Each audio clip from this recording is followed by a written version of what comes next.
Good morning, students. Welcome to today's video class. We are starting with lesson number 48 today. And the purpose of making this particular video is to inform you that by doing this question, you will be able to score 2 marks in the exam. Every time we get a question based on what we are going to discuss today we are going to learn how to draw the trajectory of a charged particle in a magnetic field. So let us begin. Start with the tracing of the trajectory of charged particle in the magnetic field. The first question that we would like to discuss today is state the trajectory of a charged particle when it moves in a magnetic field. Number 1, parallel to the field, and number 2, perpendicular to the field. Students, हमें याद है कि force का formula था Q into V cross B. उसी को expanded form में हमने लिखा BQV साइन थीटा. अब देखें, let us attend to the first part. First part में बोला है कि the charge particle is moving parallel to the magnetic field. What does that mean? If the charge particle is moving parallel, either theta can be 0 और it could be pi. In either case sine theta की value will become 0. As a result of that, the charge particle will not experience any force. As a result of that, the charged particle will continue to travel in the same direction in which it was traveling. So the answer is simple कि जब कोई charged particle parallel या anti-parallel move करेगा, it will not experience any force, and therefore the charged particle will simply go straight. The second is when the particle moves perpendicular to the magnetic field. तो इसमें students आप यहां देखें, F is equal to Q into V cross B.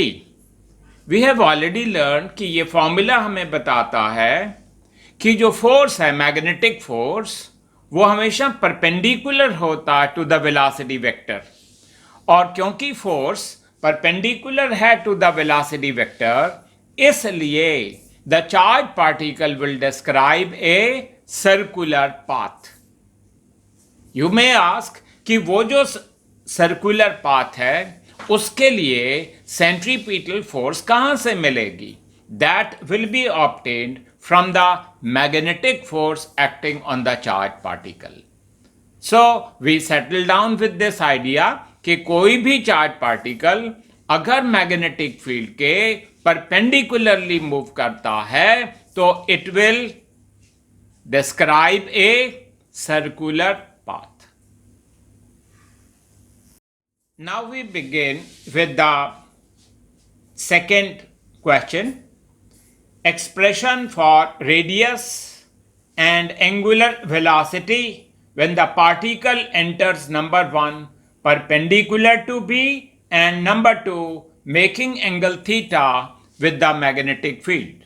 Students, ये बहुत ही ज़्यादा important question है, specially जो फर्स्ट पार्ट है when it moves perpendicular. ये जो question है will be utilized in another yet important question by the name called cyclotron. So when we do that question cyclotron, at that moment we'll discuss this point again. So when the particle describes a circular path, तो जो centripetal force है mv square upon r, that is provided by the magnetic force. तो यहां से ये देखें v cancel हो रहा है और r की value mv divided by bq है. अब हमने v की वैल्यू लगा दी r इंटू ओमेगा, तो R कट गया और ओमेगा आ गया. Omega is equal to BQ upon M. And omega को I hope everyone remembers It could be written as 2 pi by capital T. तो यहां से कैपिटल T का फॉर्मूला आ गया 2 pi into m divided by bq. So dear students, let us examine this equation or this equation very very closely. What do we notice? We notice कि इस expression में there is no term in radius, there is no term in speed या velocity. मतलब जो angular velocity है of rotation of A charge particle या जो periodic time है of A charge particle moving in a magnetic field, वो independent होता है of the radius and the speed of the particle. Now we start with the next part. When the particle enters magnetic field at an angle. Students, diagram को ध्यान से देखें. ये direction है magnetic field की और जो चार्ज पार्टिकल है वो मूव कर रहा है with A velocity v like this, making angle theta with the magnetic field. तो हमने इस वेलोसिटी वेक्टर को रिजॉल्व कर लिया इनटू टू रेक्टेंगुलर कंपोनेंट्स. आपको याद आ रहा होगा कि जो कंपोनेंट एंगल को टच कर रहा है वो कॉस कंपोनेंट है और दूसरा कंपोनेंट ऑटोमेटिकली साइन कंपोनेंट हो जाता है. तो we settle down with this idea कि ये जो वेलोसिटी वेक्टर है इसके दो कंपोनेंट हो गए, one perpendicular to the magnetic field, एक parallel to the magnetic field. आप जानते हैं कि जो कंपोनेंट परपेंडिकुलर है टू द मैग्नेटिक फील्ड, जो कि v sin थीटा है इस केस में, वो will make the charge particle to rotate on a circular path. लेकिन the particle continues to travel in this direction along the magnetic field with a constant velocity v cos theta. तो particle circular path पे रहता है because of v sin theta and continues to travel along b due to v cos theta. So इसका जो combined effect है वो ये है that the particle describes a spiral path or what we call as a helical path. तो students यहां मैं जरा पढ़ के सुना दूं आपको. The component V perpendicular to B will make the particle describe a circular path. दूसरा, the component V parallel to B will push the particle along B with a constant speed and therefore the particle describes a helical path. I hope you've not forgotten the formula for the radius of the circular path. Radius of the circular path का formula था mv divided by bq. लेकिन कौन सा v? v sin theta. Now, as the particle moves on a spiral path, ये जो distance है between two consecutive circles, इसको हम पिच कहते हैं. You can understand like this कि pitch is the distance travelled along the magnetic field in one complete rotation in one periodic time. तो periodic time का फॉर्मूला भी पता है हमें, that we are going to use. तो pitch of the helix के लिए हम फॉर्मूला लगा रहे हैं S is equal to ut. Speed क्या है? v parallel component which is v cos theta multiplied by कौन सा टाइम? Periodic time. तो वो पीरियोडिक टाइम स्टूडेंट्स आपने अभी देखा था, वो है 2 pi m divided by bq. तो these two parts, namely when particle enters magnetic field perpendicularly and दूसरा when it makes angle theta, आपने देख लिया कि describes helical path. Now we are entering yet another very very important point.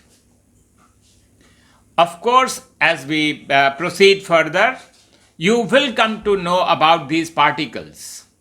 इनके हमने charge और मास समझने हैं. फॉर एग्जाम्पल, देखिए हम प्रोटॉन को 1H1 लिखते हैं. मे आई जस्ट इन्फॉर्म यू कि ये जो Z, ये जो टर्म है वन नीचे, ये Z है, ये एटॉमिक नंबर है, और ये जो ऊपर लिखा है एटॉमिक मास नंबर है. So when we do nuclear physics, at that time these things will be clear to you. Today I have to inform you कि ये जो टर्म नीचे है ये बताता है कि चार्ज कितना है. For example, the charge on a proton is positive and it is 1 times the charge on the electron, 1e. और मास अगर हम m suffix p लिख सकते हैं. ड्यूटेरॉन को देखें 1H2, तो चार्ज कितना हुआ स्टूडेंट्स? +1e. और मास कितना हुआ? 2 times the mass of the proton. इसी तरीके से अल्फा पार्टिकल को कैसे लिखते हैं? 2α4. तो इससे समझ आ गया कि इसका चार्ज है +2e और इसका मास है 4 times of m suffix p. Neutron को 0n1 लिखते हैं, ये चार्जलेस पार्टिकल है. एंड यू विल लर्न कि जो न्यूट्रॉन का मास होता है वो थोड़ा सा ज्यादा होता है than that of the proton. और जो इलेक्ट्रॉन है वो नेगेटिवली चार्ज है, आपको पता है, और उसका मास बहुत ही ज्यादा कम है as compare to that of the proton. तो स्टूडेंट्स, इन फैक्ट्स की नॉलेज ना होने से हम एक 2 मार्क क्वेश्चन जो एग्जाम में आता है उसको ठीक से अटेंड नहीं कर पाएंगे. तो ये चीज़ें आप अच्छे से देख लें और समझ लें. अभी हमने थोड़ी देर पहले स्टूडेंट्स आपको radius of the circular path का फॉर्मूला दिखाया. क्या फॉर्मूला था? mv divided by bq. देखिए m इंटू वी को तो मोमेंटम भी कहते हैं. Today we are learning for the entire year कि जो मोमेंटम है उसको काइनेटिक एनर्जी के फॉर्म में लिखा जा सकता है. आज मैं आपको करके दिखा देता हूं, फिर आगे से इसको हम डायरेक्ट यूज कर लेंगे. देखिए काइनेटिक एनर्जी होता 1/2 mv². अब हमने क्या किया? m से मल्टीप्लाई और m से डिवाइड कर दिया, तो उसकी वजह से यहां m² v² आ गया. तो m² v² की वैल्यू आ गई 2 टाइम्स ऑफ m इंटू ई के. तो मोमेंटम की वैल्यू आ गई √2 टाइम्स ऑफ m इंटू ई के, ई सफिक्स के. तो स्टूडेंट्स ये फॉर्मूला बहुत ही ज्यादा इंपॉर्टेंट है. Now let us begin with the next question. ये है trace the trajectory of the particles if their momentum is same. तो स्टूडेंट्स, इस टाइप के क्वेश्चन में सबसे पहले जो हमें काम करना है वो थोड़ा सा मैथमेटिक्स करना है. Radius of the circular path का फॉर्मूला था mv डिवाइडेड बाय bq, जिसको हम p डिवाइडेड बाय bq लिख सकते हैं. अकॉर्डिंग टू दिस क्वेश्चन जो मोमेंटम है वो सेम है, जो मैग्नेटिक फील्ड है वो सेम है. इसका मतलब जो radius of the circular path है वो इनवर्सली प्रोपोर्शनल है चार्ज के. सो वी आर लर्निंग कि जो radius of the circular path है वो इनवर्सली प्रोपोर्शनल हो गया चार्ज के. अब आप देखें, प्रोटॉन के लिए चार्ज अगर मैं Q कहता हूं तो अल्फा पार्टिकल के लिए 2Q कहना पड़ेगा. तो मतलब ये 1/Q की जगह आई कैन राइट Rp. मतलब जो radius of the circular path है ऑफ द अल्फा पार्टिकल वो हाफ है of the radius of circular path of the proton. तो ये हमने पहले मैथमेटिक्स कर लिया, ये पता लगा लिया कि जो रेडियस है of the circular path of the alpha particle वो half है of that of the radius of circular path of the proton. अब to explain the question again, यहाँ पे ये जो क्रॉसेस दिखाए हैं ये यूनिफॉर्म मैग्नेटिक फील्ड है और ये uniform magnetic field is pointing inwards. ये इसका मतलब है। यहां पे क्वेश्चन में 3 पार्टिकल्स दिखाए हैं। एक तो प्रोटॉन है 1h1, एक अल्फा पार्टिकल है 2α4 और तीसरा है न्यूट्रॉन 0n1। क्योंकि ये न्यूट्रॉन चार्ज नहीं है तो इस पे फोर्स लग ही नहीं सकता, क्योंकि फोर्स का क्या फॉर्मूला था, BQV sin थीटा। अब Q 0 है तो फोर्स नहीं लगा तो इट विल गो स्ट्रेट। तो अब सिर्फ हमारे पास 2 केसेस बच गए, प्रोटॉन का और अल्फा पार्टिकल का।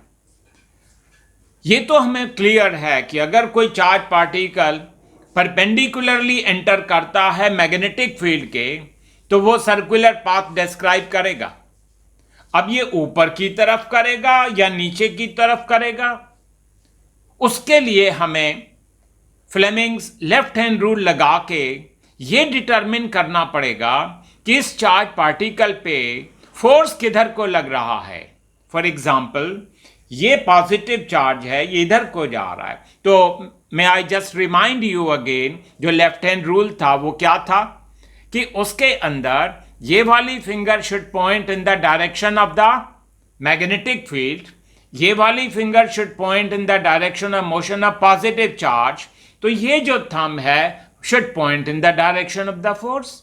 अब चलिए स्टूडेंट्स, आप भी कोशिश करें अपनी फिंगर्स को इस तरह से होल्ड करें ताकि इट में कॉरस्पॉन्ड टू दिस सिचुएशन। देखिए मैग्नेटिक फील्ड अंदर को जा रही है, 4 फिंगर नीचे को जा रही है और जो चार्ज पार्टिकल है वो राइट को जा रहा है, इसलिए फोर्स ऊपर को लग रहा है। क्योंकि ऊपर को फोर्स लग रहा है तो ये circular path will be describe upwards. तो हमने रूल लगा के अपना टाइम खराब करके ये पता लगाया कि ये चार्ज पार्टिकल ऊपर को मूव कर रहा है। Same for the alpha particle. So that's how we do it. Trace the trajectory of the particles if their momentum is same। तो स्टूडेंट्स इस टाइप के क्वेश्चन में सबसे पहले जो हमें काम करना है वो थोड़ा सा मैथमेटिक्स करना है। Radius of the circular path का फॉर्मूला था mv डिवाइडेड बाई bq, जिसको हम p डिवाइडेड बाई bq लिख सकते हैं। अकॉर्डिंग टू दिस क्वेश्चन जो मोमेंटम है वो सेम है, जो मैग्नेटिक फील्ड है वो सेम है। इसका मतलब जो radius of the circular path है वो इनवर्सली प्रोपोर्शनल है चार्ज के। सो वी आर लर्निंग कि जो radius of the circular path है वो इनवर्सली प्रोपोर्शनल हो गया चार्ज के। अब आप देखें प्रोटॉन के लिए चार्ज अगर मैं Q कहता हूं तो अल्फा पार्टिकल के लिए 2Q कहना पड़ेगा। तो मतलब ये 1/Q की जगह आई कैन राइट RP। मतलब जो radius of the circular path है ऑफ द अल्फा पार्टिकल वो हाफ है of the radius of circular path of the proton. तो ये हमने पहले मैथमेटिक्स कर लिया, ये पता लगा लिया कि जो रेडियस है of the circular path of the alpha particle वो half है of that of the radius of circular path of the proton। अब to explain the question again, यहाँ पे ये जो क्रॉसेस दिखाए हैं ये यूनिफॉर्म मैग्नेटिक फील्ड है और ये uniform magnetic field is pointing inwards. ये इसका मतलब है। यहाँ पे क्वेश्चन में 3 पार्टिकल्स दिखाए हैं।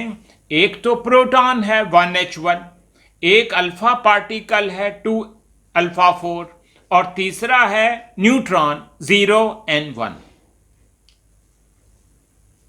क्योंकि ये न्यूट्रॉन चार्ज नहीं है तो इस पे फोर्स लग ही नहीं सकता, क्योंकि फोर्स का क्या फॉर्मूला था, BQV sin थीटा। अब Q 0 है तो फोर्स नहीं लगा तो इट विल गो स्ट्रेट। तो अब सिर्फ हमारे पास 2 केसेस बच गए, प्रोटॉन का और अल्फा पार्टिकल का। ये तो हमें क्लियर है कि अगर कोई चार्ज पार्टिकल परपेंडिकुलरली एंटर करता है मैग्नेटिक फील्ड के तो वो सर्कुलर पाथ डिस्क्राइब करेगा। अब ये ऊपर की तरफ करेगा या नीचे की तरफ करेगा, उसके लिए हमें फ्लेमिंग्स लेफ्ट हैंड रूल लगा के ये डिटरमिन करना पड़ेगा कि इस चार्ज पार्टिकल पे फोर्स किधर को लग रहा है। फॉर एग्जाम्पल, ये पॉजिटिव चार्ज है, ये इधर को जा रहा है, तो मैं I just remind you again, जो लेफ्ट हैंड रूल था वो क्या था कि उसके अंदर ये वाली finger should point in the direction of the magnetic field, ये वाली finger should point in the direction of motion of positive charge, तो ये जो थंब है should point in the direction of the force. अब चलिए स्टूडेंट्स, आप भी कोशिश करें, अपनी फिंगर्स को इस तरह से होल्ड करें ताकि इट में कॉरस्पॉन्ड टू दिस सिचुएशन। देखिए, मैग्नेटिक फील्ड अंदर को जा रही है, फोर फिंगर नीचे को जा रही है, और जो चार्ज पार्टिकल है वो राइट को जा रहा है, इसलिए फोर्स ऊपर को लग रहा है। क्योंकि ऊपर को फोर्स लग रहा है तो ये circular path will be describe upwards. तो हमने रूल लगा के अपना टाइम खराब करके ये पता लगाया कि ये चार्ज पार्टिकल ऊपर को मूव कर रहा है। Same for the alpha particle. So that's how we do it.